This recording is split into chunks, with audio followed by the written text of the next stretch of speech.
Salam balaca dostlarım. Bugün sizinle Z hərfini öyrənəcəyik. Z samitdir.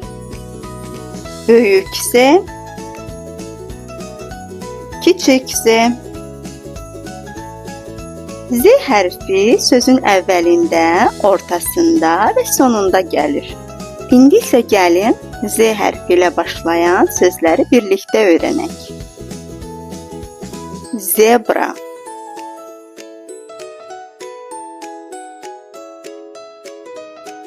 zavod,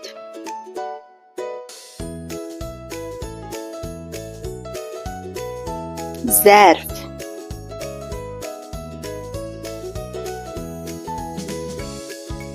zoğal,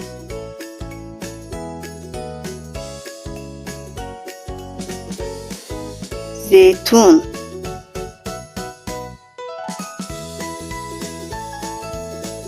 zürafə.